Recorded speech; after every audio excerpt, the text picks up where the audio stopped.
Hi everyone, welcome to this month's edition of the Hello Woodlands Nonprofit of the Month Highlight. Hi, I'm Randy Lovelace with Paragon Independent Insurance, and I'm here this morning with Ann McAlphin of CASA here in Conroe. And Ann, tell us about CASA. What does that stand for? What's the mission, and how can this community help out CASA?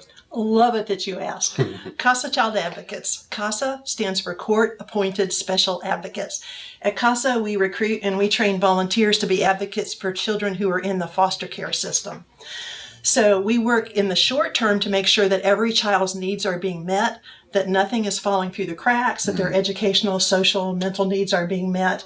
And in the long term, we work to make sure that they have the best placement, the best permanent home possible. We don't make this decision, but we make a recommendation to the court who decides. Gotcha. In one of my favorite stories, there was a 14-year-old boy whose mother died. And she had thought she had made arrangements for him, but it didn't work out. And the young man was couch surfing. Eventually, he got taken into Child Protective Services custody. And when he was taken into CPS custody, he was placed with a foster family. They were a great family, but they were strangers to him. So when he was taken into foster care, a pair of advocates was appointed for him. And the advocates thought that there might be family that hadn't been identified. So they went looking for the family. They used a bunch of different resources, including everything that they knew on social media. And ultimately, the advocates found a woman on social media, on Facebook, a middle-aged woman who looked like the boy. Wow. And she had children in the picture with her who looked like the boy, and she had the right name. So she made the call. The advocates made the call. It wasn't the first call that they made. They'd made a lot of calls. But they made this call, and that woman turned out to be the boy's paternal grandmother. Oh my gosh. The mother had gotten pregnant very young. She had not told the man that she was pregnant, and he didn't know that he had any son at all, much less a 14-year-old son. So when he found out, he wanted to meet the boy. And when he met the boy, he wanted to be his dad. Oh, that's awesome. So that boy today lives with his real dad, a mom who loves him, and what he thinks is best of all is two brothers and a sister that he didn't know he had. I think you can definitely call that a success story.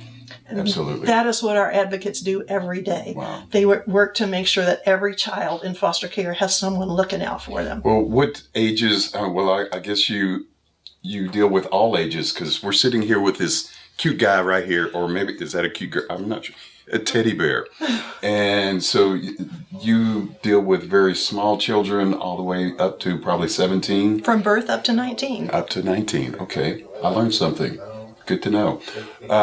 What can this community do to help out CASA? That's the best question ever. Appreciate you asking.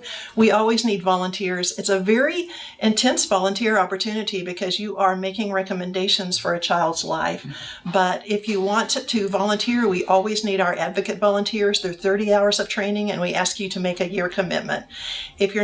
If that is not the kind of thing that you like to do, we always need volunteers on the fundraising event side. We have a large superhero run, the most fun thing ever, a large gala in February, and we always need volunteers for those. And if you have a skill you think we'd like to use, we'll find a spot for you. So give us a call. Okay. Now, the next event is in February? Well, our next event is our superhero run. Our superhero run is on October 26th. And then after that, our major fundraising event is the gala, which will be on February 8th of next year. That sounds like a lot of fun. Oh my, they're both hugely fun events. At the superhero run, everybody will come in costumes, and we'll have just fun events for everybody. Yeah. And the gala is a very, very moving event where you'll have a great fun party and then learn about kids in foster care. That's great. That's great. Well, learned a lot today, and it really is for the children. So find out more about CASA, read the article in Hello Woodlands. Thank you, Ann, for being here and just telling us all about, telling us the story about CASA and what it does and what it does for this community. They do a wonderful job. Thank you so much for tuning in to this month's edition of the Hello Woodlands Nonprofit of the Month Highlight. Thank you, Ann. Y'all have a great week. Bye-bye.